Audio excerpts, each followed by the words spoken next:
20 আৰু 21 ডিসেম্বৰত দুদিনীয়া কাৰ্যসূচীৰে অসমলৈ আহিব দেশৰ প্ৰধানমন্ত্ৰী নৰেন্দ্ৰ মোদী।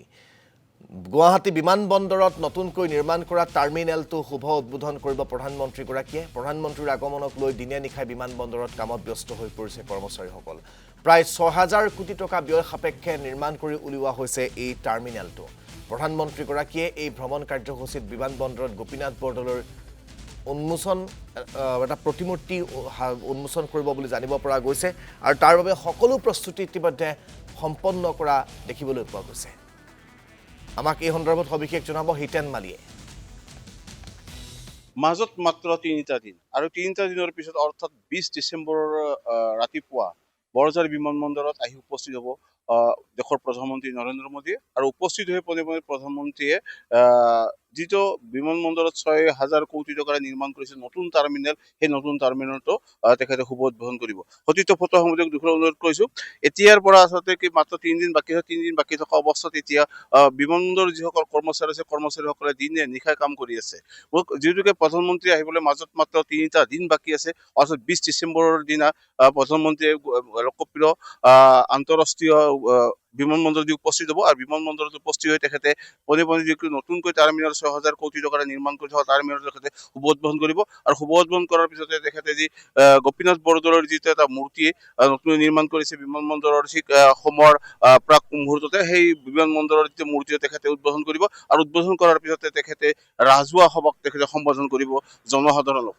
ক'ব লাগিব যে এতিয়া বিমানবন্দৰৰ চৌপাশ এতিয়া উদুলি মুদুলি সুন্দৰকৈ সজাই পৰাই তুলিছে, জাকত জিলিকা কৰি বিমানখন তুলিছে। এতিয়া দেখিছে ফটো সাংবাদিকে দেখুৱাইছে যিসকল কৰ্মচাৰী আছে কৰ্মচাৰীসকলে দিনে নিশাই এনেদৰে কাম কৰিছে, কাৰণ দেশৰ প্ৰধানমন্ত্ৰীগৰাকী ইয়ালৈ আহিব। প্ৰধানমন্ত্ৰী গুৱাহাটী আন্তঃৰাষ্ট্ৰীয় লোকপ্ৰিয় গোপীনাথ বৰদলৈ বিমানবন্দৰত আহিব আৰু বিমানবন্দৰ প্ৰধানমন্ত্ৰী অহাৰ প্ৰাক সম্পূৰ্ণ হ'ব লাগিব আৰু তাৰ পৰিপ্ৰেক্ষিতত যিসকল কৰ্মচাৰী আছে কৰ্মচাৰীসকলে সুন্দৰকৈ দিনে নিশাই কাম কৰি আছে। ক'ব লাগিব যিহেতুকে প্ৰধানমন্ত্ৰী আহিব 6000 কোটি টকাৰ নিৰ্মাণেৰে যি আন্তঃৰাষ্ট্ৰীয় লোকপ্ৰিয় গোপীনাথ বৰদলৈ যি নতুন টাৰ্মিনেলটো তেখেতে উদ্বোধন কৰিব।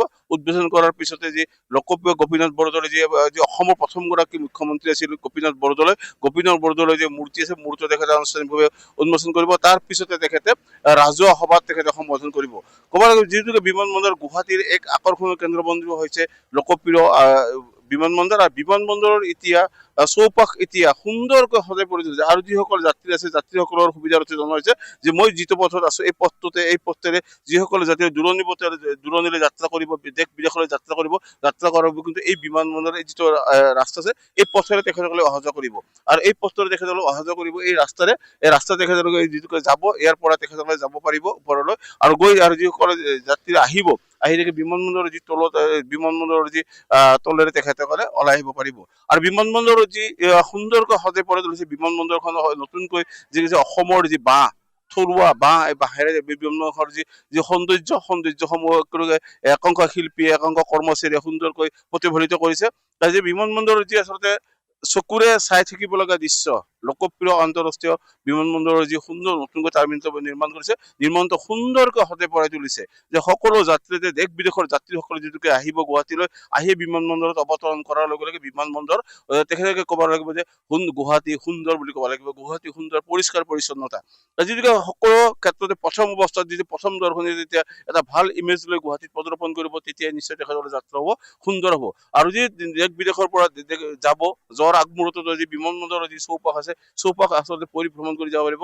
চৌপাশে সুন্দৰকৈ গছনিৰে ফুলেৰে জাতিষ্কাৰ কৰি তুলিছে আৰু যি বিমানবন্দৰৰ যি হাইৱে আছে হাইৱেটোৰ চৌপাশো আচলতে ধুনীয়াকৈ গছ আৰু সুন্দৰকৈ হিতেন মালি আপোনাক এই মুহূৰ্তত ধন্যবাদ জ্ঞাপন কৰিছো।